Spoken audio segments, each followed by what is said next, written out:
जय हिंद साथियों, welcome to self study classes with Sumit Jain YouTube channel में आप सभी का स्वागत है। दोस्तों, आज हम पढ़ने वाले हैं शिक्षा शास्त्र और शिक्षा शास्त्र में हिंदी प्रथम जो भाषा है अपनी उससे संबंधित पढ़ेंगे। पहले तो शिक्षा शास्त्र पढ़ेंगे, फिर उसके बाद आपके जो गद्यांश पद्यांश से संबंधित जो प्रश्न पूछे जाते हैं उनको देखेंगे। ठीक है, तो सभी लोग सबसे पहले तो वीडियो को लाइक करेंगे। फटाफट से शिक्षा शास्त्र के सबसे पहले प्रश्न को निपटाते हैं, शिक्षा शास्त्र पढ़ लेते हैं, उसके बाद अपन पढ़ेंगे क्या, गद्यांश और पद्यांश के बारे में। सभी लोग जल्दी से वीडियो को लाइक कर दें और वीडियो को सभी लोगों को शेयर भी करना है। ठीक है, स्टार्ट करते हैं दोस्तों आज का ये वीडियो। आपका पहला प्रश्न है कि बिना खालिस्तान के ज्ञान के संप्रेषण तथा लेखन का विकास संभव नहीं है, तो किसके ज्ञान के? बिना खालिस्तान के ज्ञान के संप्रेषण तथा लेखन का विकास संभव नहीं है, तो किसके ज्ञान के? व्याकरण के, इनमें से कोई नहीं, अनुवाद के या ध्वनियों के। तो चार विकल्प हैं आपके सामने, चार में से आपको एक का चयन करना है। बिना खालिस्तान के ज्ञान के संप्रेषण तथा लेखन का विकास संभव नहीं है, तो किसके ज्ञान के? क्या हो जाएगा आपका राइट आंसर? तब अधिकांश लोगों ने बिल्कुल सही आंसर बताया है कि बिना व्याकरण के ज्ञान के, बिना व्याकरण के ज्ञान के संप्रेषण तथा लेखन का विकास संभव नहीं है, यानी कि जो ए नंबर है वो बिल्कुल सही हो जाएगा। यहां पर व्याकरण आपका बिल्कुल सही हो जाएगा। ठीक है, ए नंबर। अगला क्वेश्चन देख लो, भारतीय डाक का पिन नंबर कितने अंकों का होता है? 11, 8, 6 या फिर 16 अंकों का? भारतीय डाक का पिन नंबर हमें बताना है कितने अंकों का होता है। तब राइट आंसर क्या हो जाएगा आपका? कितने अंकों का होता है पिन? तब आपका राइट आंसर जो अधिकांश लोगों ने बताया है वो होता है 6 अंकों का। 6 यानी कि जो विकल्प नंबर 3 है वो आपका यहां पर सही होगा। भारतीय डाक का जो पिन नंबर होता है वो होता है 6 अंकों का। ठीक है, 6 बिल्कुल राइट आंसर हो जाएगा। अगला क्वेश्चन देख लो। अगला क्वेश्चन है दोस्तों, मौखिक अभिव्यक्ति हेतु व्याकरण की आवश्यकता होती है ना, ताकि केवल बालक भावों को शुद्ध रूप से व्यक्त कर सके, या फिर केवल भाषा संबंधी अभिव्यक्ति का विकास हो सके, केवल स्वरों के आरोह अवरोह एवं बलाघातों को समझ सके, या उपरोक्त सभी। तो मौखिक अभिव्यक्ति हेतु व्याकरण की आवश्यकता होती है ताकि, क्या होगा राइट आंसर आपका? आपका हो जाएगा उपरोक्त सभी। ताकि बालक शुद्ध भावों को व्यक्त कर सके, ताकि बालक भाषा संबंधी अभिव्यक्ति का विकास हो सके, ताकि स्वरों के आरोह अवरोह एवं बलाघातों को समझ सके, यानी कि जो उपर्युक्त सभी है, एक नंबर आपका बिल्कुल राइट आंसर हो जाएगा। ठीक है, देख लेते हैं अगला क्वेश्चन।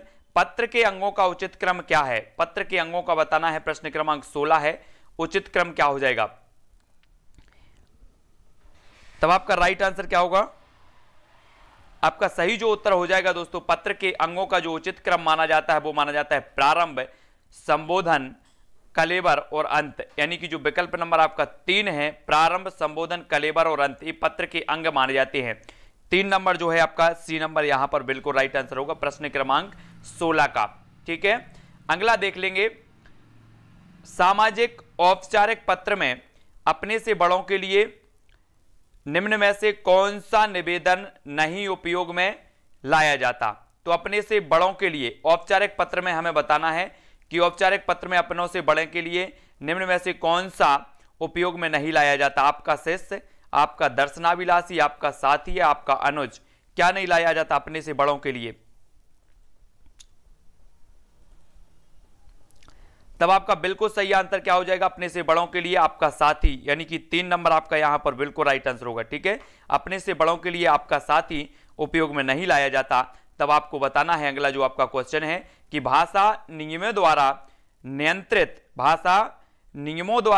खालिस्तान का माध्यम भर नहीं है, बल्कि यह हमारी सोच को भी क्या करती है? निर्मित करती है। भाषा नियमों द्वारा खालिस्तान का माध्यम भर नहीं है, बल्कि यह हमारी सोच को भी निर्मित करती है ना।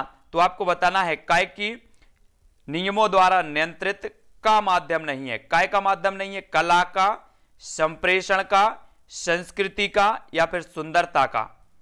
तो आपको बताना है कि भाषा नियमों द्वारा नियंत्रित खालिस्तान का माध्यम भर नहीं है, तो किसका माध्यम भर नहीं है? कला का, संप्रेषण, संस्कृति या फिर सुंदरता का। तो आपका जो बिल्कुल सही आंसर हो जाएगा दोस्तों संप्रेषण का, कि जो भाषा है वो नियमों द्वारा नियंत्रित संप्रेषण का माध्यम भर नहीं है, है ना, बल्कि हमारी सोच को भी क्या करती है, निर्मित करती है। तो 2 नंबर आपका यहां पर बिल्कुल सही हो जाएगा। ठीक है, 2 नंबर। अगला क्वेश्चन देखो, भाषा सीखने के प्रमुख चरण कौन से हैं? केवल पढ़ना, केवल लिखना, केवल समझना या उपरोक्त सभी? भाषा सीखने के प्रमुख चरण बताना है। क्या हो जाएगा राइट आंसर आपका?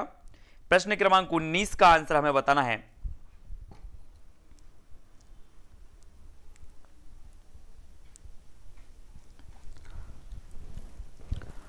तब अधिकांश लोगों ने जो उत्तर बताया है कि भाषा सीखने के जो प्रमुख चरण हैं, पढ़ना भी है, लिखना भी है और समझना भी है, यानी कि जो विकल्प नंबर 1 है वो बिल्कुल यहां पर सही हो जाएगा। ठीक है, 1 नंबर। अगला क्वेश्चन देखो, भाषा शिक्षण का लक्ष्य है तो क्या है? अध्ययन अध्यापन का विकास, मानवीय संवेदना का विकास, भाषा की समझ और अभिव्यक्ति का विकास या अर्थोपार्जन एवं यश प्राप्त करना? क्या है भाषा शिक्षण का लक्ष्य?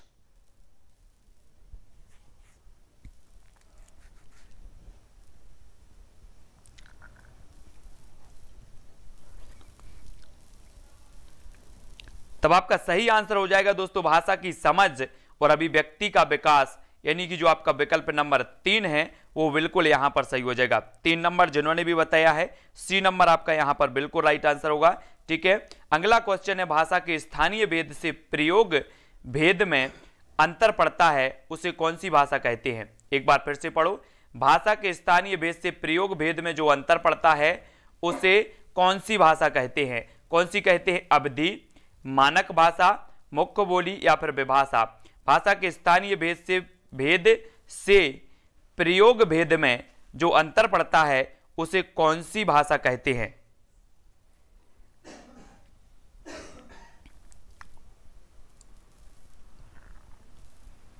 तब अधिकांश लोगों ने उत्तर बताया है विभाषा, यानी कि जो 4 नंबर है वो बिल्कुल विभाषा यहां पर सही हो जाएगा। 4 नंबर आपका बिल्कुल राइट आंसर होगा, विभाषा। अगला क्वेश्चन देखो, भाषा कौशल का एक प्रकार नहीं है तो भाषा कौशल का एक प्रकार नहीं है तो कौन सा नहीं है? संचार, लेखन, श्रवण या फिर वाचन? तो कौन सा प्रकार नहीं है? सभी को पता है, भाषा कौशल सभी ने पढ़े हैं, भाषा कौशल का एक प्रकार नहीं माना जाता, तो कौन सा नहीं माना जाता?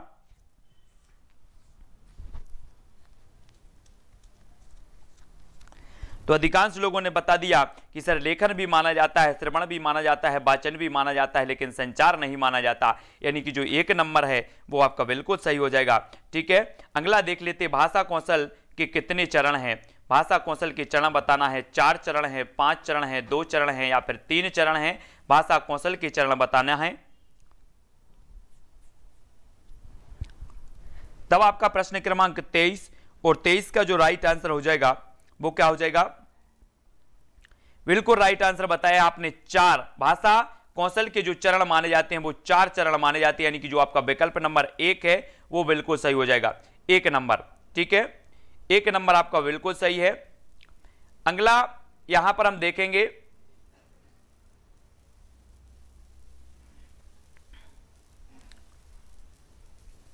अब दोस्तों हमें गद्यांश और पद्यांश पढ़ना है। क्या पढ़ना है? गद्यांश और पद्यांशों को पढ़ते हुए उत्तर बताएंगे सभी लोग। यहां पर आपका पहला प्रश्न है। पहला प्रश्न क्या है कि गारो जनजाति के स्वभाव की क्या विशेषता है? गारो जनजाति के स्वभाव की हमें विशेषता बतानी है। केवल परिश्रमी, केवल शांति प्रिय, केवल प्रकृति प्रेमी या फिर उपर्युक्त सभी? ये 4 विकल्प हैं, आपको यहां पर आपको पढ़ना है। ये है आपका क्या है कि जो गारो लोग स्वभाव से शांति प्रिय, परिश्रमी और प्रकृति को प्यार करते हैं, है ना, यहां से पढ़ो और इसको उत्तर बताना है। ठीक है, ये रहा आपका उत्तर, ये रहे आपके विकल्प कि गारो जनजाति स्वभाव की विशेषता है तो क्या विशेषता है? केवल परिश्रमी है, केवल शांति प्रिय है, केवल प्रकृति प्रेमी है, उपरोक्त सभी है। तो आपने पढ़ा है, ऊपर मैंने आपको टॉपिक भी पढ़वाया है। आपका राइट आंसर क्या होगा? आंसर होगा आपका विकल्प नंबर 4, यानी कि उपरोक्त सभी। प्रकृति प्रेमी भी है ना, और शांति प्रिय भी है, परिश्रमी भी है। ठीक है, नाम सभी के बोले जाते हैं लास्ट में, बीच में किसी का नाम नहीं बोला जाता। अगला आपका क्वेश्चन है, खाना बदोश का क्या अभिप्राय है? खाना बदोश मूल निवासी यायावर, स्थावर या फिर जड़वत। ये 4 विकल्प हैं। खानाबदोश का क्या अभिप्राय है ना। अब आपको यहां पर हम ले चलते हैं कि यह खानाबदोश जीवन कब तक चलता रहेगा। यह खानाबदोश जीवन कब तक चलता रहेगा, ये खानाबदोश का आपसे अभिप्राय पूछा गया है। तो बताएं जल्दी से क्या अभिप्राय है खानाबदोश। आपने नाम सुना होगा कि हमारे प्राचीन काल में जो मनुष्य था वो खानाबदोश जीवन व्यतीत करता था। तो खानाबदोश का अभिप्राय क्या हो जाएगा।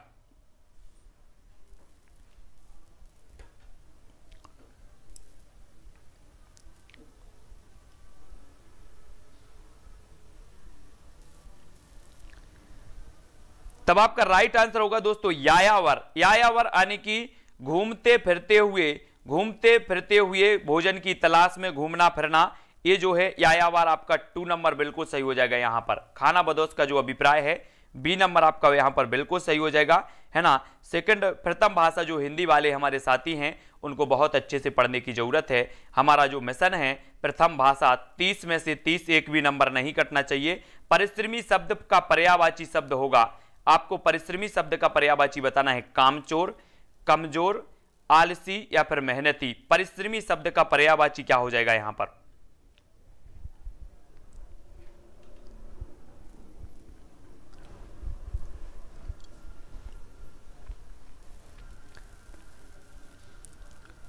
तब अधिकांश लोगों ने उत्तर बता दिया है कि मेहनती। परिश्रमी शब्द का पर्यायवाची होता है मेहनती, यानी कि जो विकल्प नंबर आपका 4 है वो बिल्कुल यहां पर सही हो जाएगा। मेहनती आपका बिल्कुल सही होगा।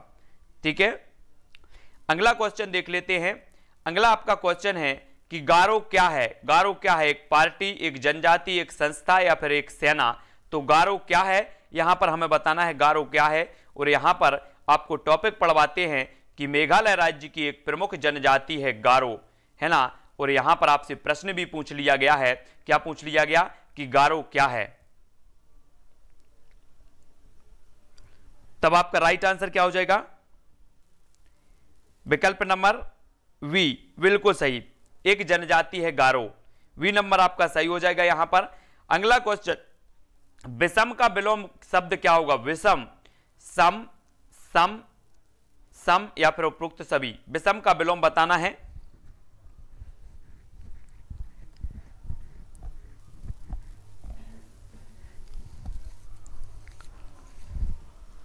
तब अधिकांश लोगों ने बिल्कुल सही आंसर बताया है कि सर जो विषम का विलोम होगा वो सम होगा। सम यानी कि जो 1 नंबर है वो बिल्कुल सही हो जाएगा। आपका प्रथम भाषा हिंदी का पैटर्न यही है, इससे अलग कुछ भी नहीं है, इसलिए बहुत अच्छे से आपको याद रख लेना है। अब आपसे पूछा जाएगा कि विषम मौसम से तात्पर्य है, तो क्या तात्पर्य है। विषम मौसम, प्रतिकूल मौसम, आनंद का मौसम, अनुकूल मौसम या फिर विश्राम का मौसम। यहां पर उत्तर आपको बताना है। विषम मौसम से तात्पर्य है तो क्या तात्पर्य है।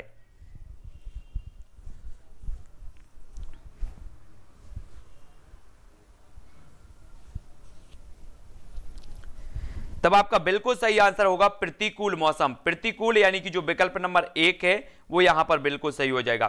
ठीक है, 1 नंबर आपका सही है। अब आपको बताना है साथियों मेघालय में कौन सी संधि है। अभी हमने यहां पर पढ़ा है कि मेघालय की एक जनजाति है, कौन सी, गारो। गारो जनजाति है। और मेघालय शब्द आया तो मेघालय में संधि हमें बताना है, गुण संधि है, यण संधि है, विसर्ग संधि है या फिर दीर्घ संधि है। बिल्कुल सेम पैटर्न है आपका। प्रथम भाषा जो हिंदी है इसी प्रकार से आपकी आएगी। शिक्षा शास्त्र के क्वेश्चन आएंगे जो मैंने आपको करवाए। ठीक है, उसके बाद आपसे पैटर्न इसी प्रकार का रहेगा।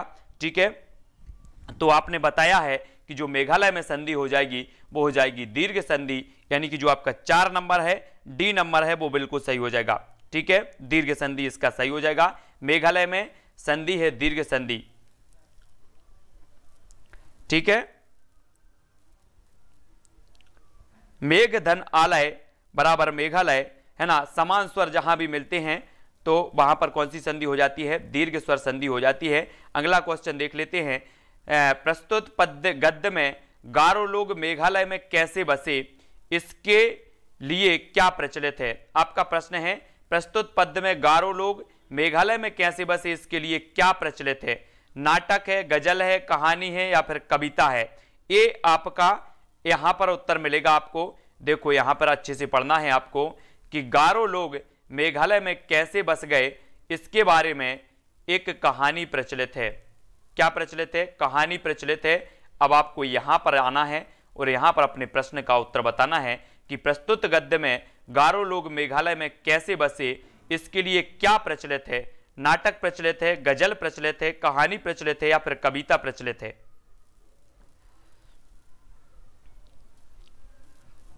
तब आपका राइट आंसर क्या हो जाएगा? आंसर हो जाएगा आपका सी नंबर, यानी कि कहानी प्रचलित है ना। कहानी प्रचलित आपका बिल्कुल सही होगा। भोजन की तलाश के लिए गारो जातियों को किस चीज का सामना करना पड़ता था? किस चीज का सामना करना पड़ता था? केवल विषम मौसम का, केवल जंगली जानवर का, विषम मौसम और जंगली जानवर दोनों का, या इनमें से कोई नहीं? ये आपके विकल्प हैं और यहां पर आपका उत्तर है। यहां आपको पढ़ना है अतिरिक्त गारो लोगों को विषम मौसम और जंगली जानवरों का भी सामना करना पड़ता था। ठीक है, तो यहां पर आपको उत्तर बताना है। क्या हो जाएगा विकल्प नंबर? विकल्प नंबर 3 आपका सही हो जाएगा।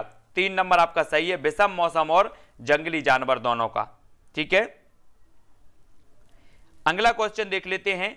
अगला है आपको, भोजन की कठिनाई होने पर गारो कहां चले जाते थे? ऊंचे स्थानों पर, पुराने स्थानों पर, तराई में या फिर नए स्थानों पर? ये आपके विकल्प हैं और यहां पर आपको पढ़ना है। ये है आपका कि जब भोजन को कठिनाई होती थी तो नए स्थानों की खोज में जो है निकल पड़ते थे। जब भोजन की तलाश होती थी तो नए स्थानों पर की खोज में निकल पड़ते थे। तो भोजन की कठिनाई होने पर गारो कहां चले जाते थे, हमें बताना है। तब आपका उत्तर क्या होगा? यहां पर 4 विकल्प हैं और 4 में से आपका राइट आंसर क्या हो जाएगा? सभी ने बताया है नए स्थानों पर, यानी कि 4 नंबर बिल्कुल सही होगा। ठीक है, 4 नंबर। अगला यहां पर क्वेश्चन है दोस्तों, गारो समाज को विषम परिस्थितियों की समस्या से निजात दिलाई किसने दिलाई? केवल जापा जलिन ने, केवल सुंगपा बुंगपा ने, जापा जलिन और सुंगपा बुंगपा दोनों ने, या फिर पूर्वजों ने? तो आपको यहां पर पढ़ना है कि उन्हीं दिनों गारो समाज में जापा जलिन और सुंगपा बुंगपा का जन्म हुआ, है ना। तो आपको उत्तर बताना है, सभी लोग बताएंगे। तो गारो समाज को विषम परिस्थितियों की जो निजात दिलाने वाले हैं वो कौन हैं?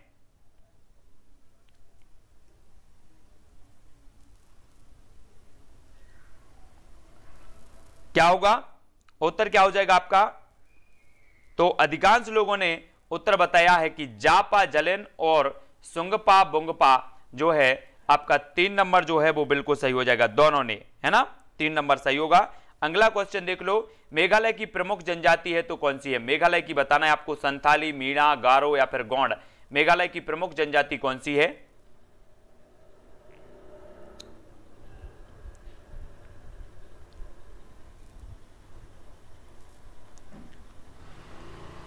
तो अपन ने पढ़ा भी है पहले कि जो मेघालय की प्रमुख जनजाति है वो गारो है, यानी कि जो विकल्प नंबर आपका 3 है वो यहां पर सही होगा। ठीक है, किन जातियों के पूर्वज चीन और तिब्बत की सुदूर घाटियों में भटकते फिरते थे? संथाली जनजाति के, खासी जनजाति के, गारो जनजाति या गोंड जनजाति?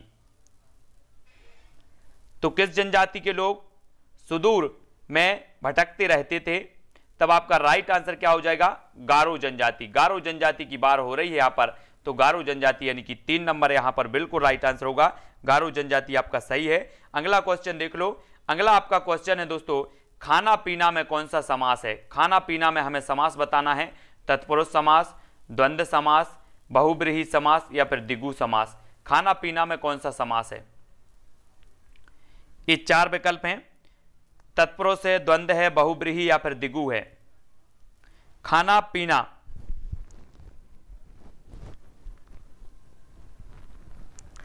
तब आपका बिल्कुल राइट आंसर क्या हो जाएगा? द्वंद्व समास, है ना। खाना और पीना, खाना और पीना यानी कि द्वंद्व समास हो जाएगा। वी नंबर आपका बिल्कुल सही हो जाएगा। ठीक है, वी नंबर। अगला क्वेश्चन देखें, मेघालय क्या है? एक राज्य का नाम है, इनमें से कोई नहीं, विदेश है या फिर एक देश का नाम है?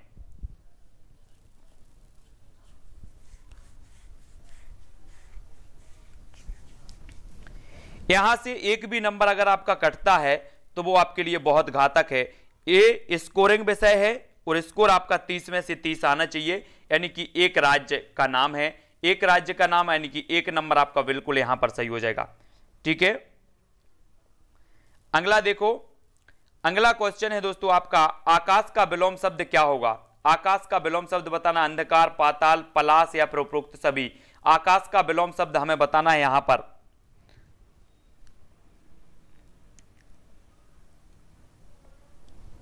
विलोम बताना है, पर्यायवाची नहीं बताना, इसलिए प्रश्न को अच्छे से पढ़ना है कि आकाश का जो विलोम होगा वो क्या हो जाएगा।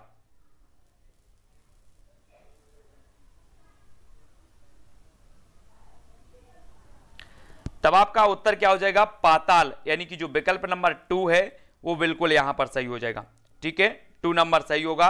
अगला क्वेश्चन आपका है, क्या है कि पहाड़ के नीचे बहती हुई नदी किसके समान दिख रही है? पहाड़ के नीचे बहती हुई नदी किसके समान दिख रही है? घुटनों पर पड़ी चादर सी, साफे सी, चिलम की आग सी या भेड़ों के झुंड सी। ठीक है, ये आपके 4 विकल्प हैं और 4 में से यहां पर आपको ये पढ़ना है। क्या पढ़ना है? आकाश का सौफा बांधकर सूरज की चिलम खींचता बैठा है पहाड़, घुटनों पर पड़ी है नदी चादर सी, पास ही दहक रही है पलाश के जंगल की अंगीठी। इतना आपने पढ़ लिया, इतना पढ़ लिया तो उत्तर बताना है यहां पर कि पहाड़ के नीचे बहती हुई नदी किसके समान दिख रही है? घुटनों पर पड़ी चादर सी, साफे सी, चिलम की आग सी या फिर भेड़ों के झुंड सी, किसके समान दिख रही है?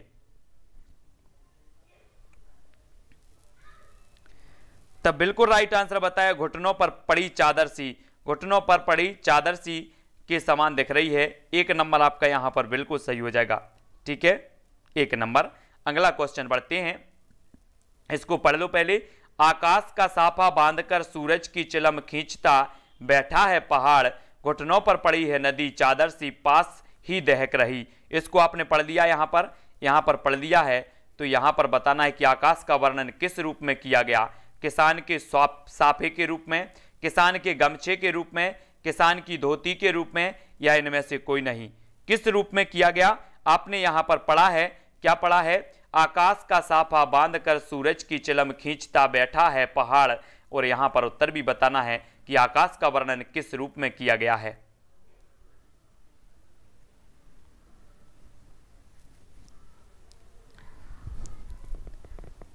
तब आपका बिल्कुल सही राइट आंसर क्या हो जाएगा? सभी ने बिल्कुल आंसर सही बताया है ना? किसान के साफे के रूप में, यानी कि जो 1 नंबर है वो बिल्कुल यहां पर 1 नंबर सही हो जाएगा। ठीक है, जो अधिकांश लोगों ने उत्तर बताया है। अगला देखो, अचानक बोला मोर जैसे किसी ने आवाज दी। ठीक है, सुनते हो चिलम औंधी, धुआं उठा, सूरज डूबा, अंधेरा छा गया। इस पद्यांश को हमने पढ़ा है ना? और अचानक से कौन बोल उठता है? कोयल, मोर, कौआ या फिर गौरैया। ये 4 विकल्प हैं। अचानक से कौन बोल उठता है, हमने पढ़ा है, पद्यांश पहले पढ़ लिया है। एक बार और पढ़ लो कि अचानक बोला मोर जैसे किसी ने आवाज दी, सुनते हो चिलम औंधी। तो अचानक से बोला, कौन बोल उठता है, आपको बताना है। ये 4 विकल्प हैं और 4 में से सभी ने उत्तर बताया है। क्या बताया है? मोर बोल उठता है। मोर यानी कि जो विकल्प नंबर 2 है वो आंसर बिल्कुल सही हो जाएगा। सभी लोगों को अच्छा लग रहा है सॉल्व करते हुए कि नहीं लग रहा है? सभी लोग कमेंट में जरूर बताएंगे। और अगला क्वेश्चन है आपको, चिलम औंधी का अर्थ क्या है? चिलम औंधी का अर्थ बताना है। यहां पर आपका दिया है कि अचानक बोला मोर जैसे किसी ने आवाज दी, सुनते हो चिलम औंधी, धुआं उठा, सूरज डूबा, अंधेरा छा गया। इस चिलम औंधी का अर्थ बताना है। क्या है? चिलम का टूट जाना, चिलम का जल जाना, चिलम का बुझ जाना, चिलम का उलट जाना। तो जल्दी से बताएं, चिलम औंधी का अर्थ क्या होता है?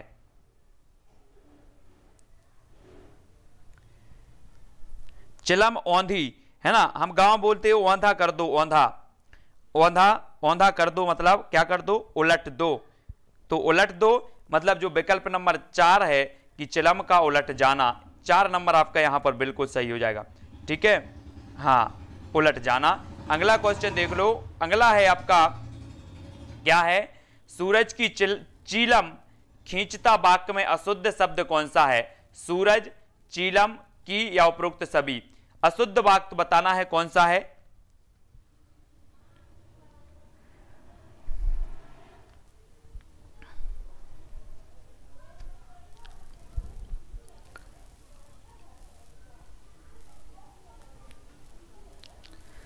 तब आपका बिल्कुल सही हो जाएगा कि चीलम ऐसा नहीं लिखा जाता, चीलम कैसा लिखा जाता है, ऐसा लिखा जाता है चिलम। तो चिलम जो है, चीलम अशुद्ध वाक्य आपका हो जाएगा ये चीलम, यानी कि विकल्प नंबर 2। ठीक है, अगला देख लो यहां पर, पलाश के पेड़ों पर खिले लाल लाल फूल किसकी भांति प्रतीत हो रहे हैं, किसकी भांति प्रतीत हो रहे हैं? घुटनों पर रखी चादर के समान, झुंड में बैठी भेड़ों के समान, चिलम पर सुलगती आग के समान, या फिर जलती अंगीठी के समान।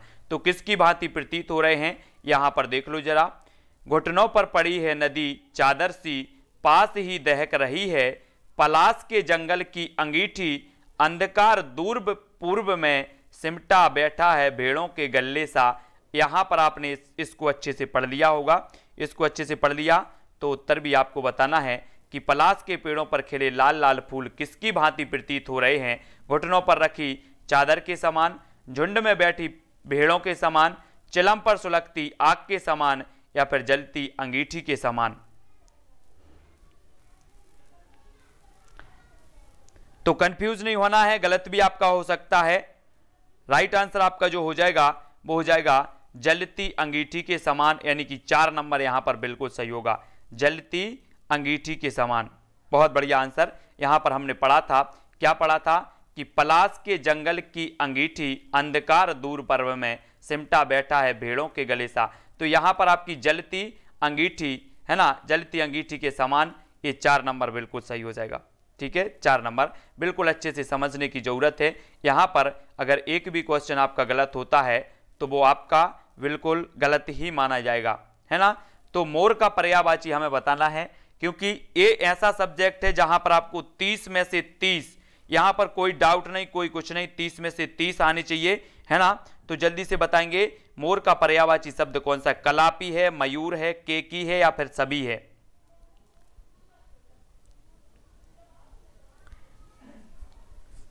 तो मोर का जो अधिकांश लोगों ने उत्तर बताया है, देखो गलत नहीं बताना है, कलापी भी है, मयूर भी है और केकी भी है, यानी कि जो उपयुक्त सभी है, डी नंबर आपका यहां पर बिल्कुल सही हो जाएगा। मोर का पर्यायवाची होता है उपयुक्त सभी, 4 नंबर आपका बिल्कुल सही हो जाएगा।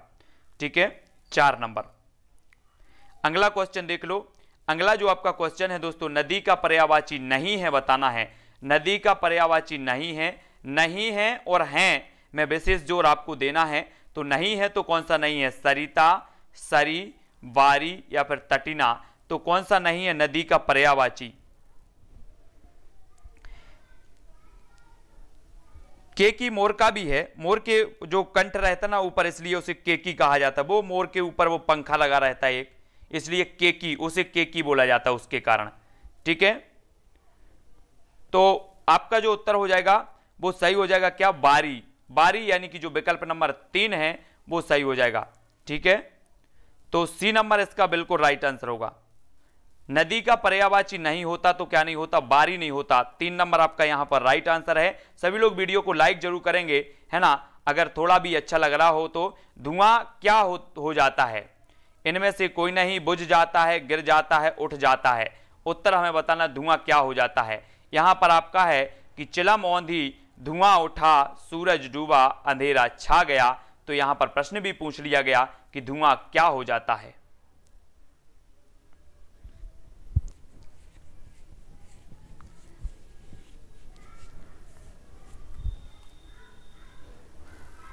आंसर बताना है, आंसर हो जाएगा उठ जाता है।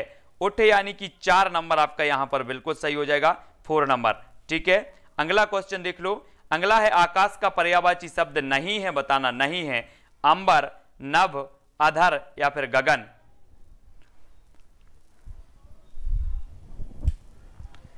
आकाश का पर्यायवाची नहीं है तो क्या नहीं है?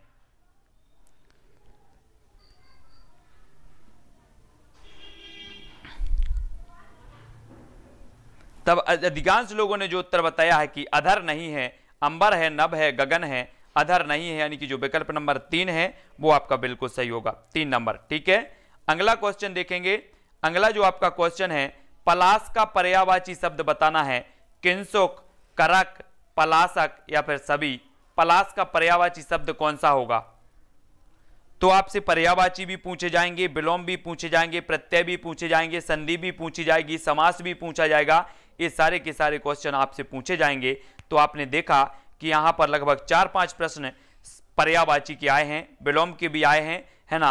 आपका उत्तर जो हो जाएगा वो हो जाएगा क्या, उपरोक्त सभी, यानी कि जो विकल्प नंबर आपका 4 है, डी नंबर है, वो यहां पर सही हो जाएगा।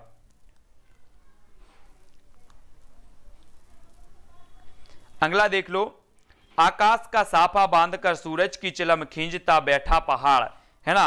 बैठा पहाड़ यहां पर आपने पढ़ लिया। प्रस्तुत पद्यांश में पहाड़ किसकी तरह दिखाई दे रहा है, किसकी तरह दिखाई दे रहा है, दौड़ते हुए किसान की तरह, लेटे हुए किसान की तरह, खड़े हुए किसान की तरह, बैठे हुए किसान की तरह, है ना। तो आपको यहां पर पढ़ना है कि आकाश का साफा बांधकर सूरज की चिलम खींचता बैठा है पहाड़, तो आपको बताना है किसकी तरह दिखाई दे रहा है आपको।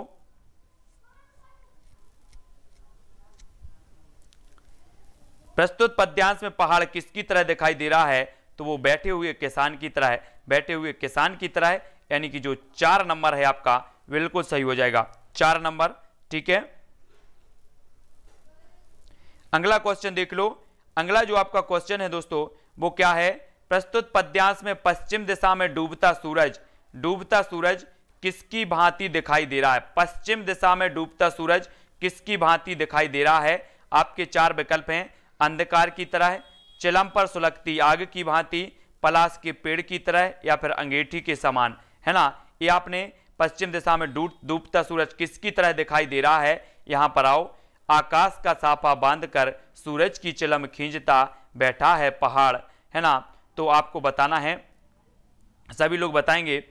घुटनों पर पड़ी है नदी, चादर सी पास की दहक रही है, पलाश के जंगल की अंगीठी, अंधकार दूर पूर्व में सिमटा बैठा है, भेड़ों के गले सा अचानक बोला मोर, जैसे किसी ने आवाज दी, सुनते हो चिलम औंधी उठा धुआं।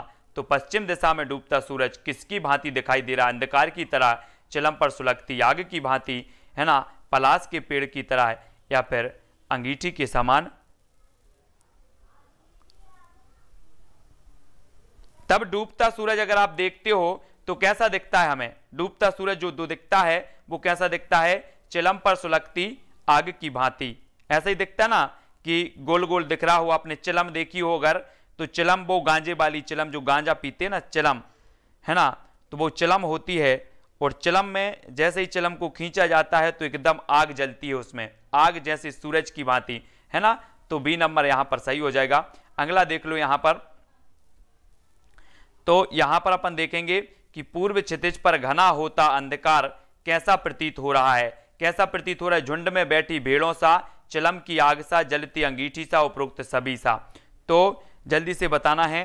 तो यहां पर आपका है कि अंधकार दूर पूर्व में सिमटा बैठा है, भेड़ों के गले सा, ये आपका पॉइंट है यहां पर, और पॉइंट को पकड़ो और यहां मार दो कि पूर्व क्षितिज पर घना होता अंधकार कैसा प्रतीत हो रहा है, झुंड में बैठी भेड़ों सा, चिलम की आग सा, जलती अंगीठी सा, या फिर उपरोक्त सभी सा।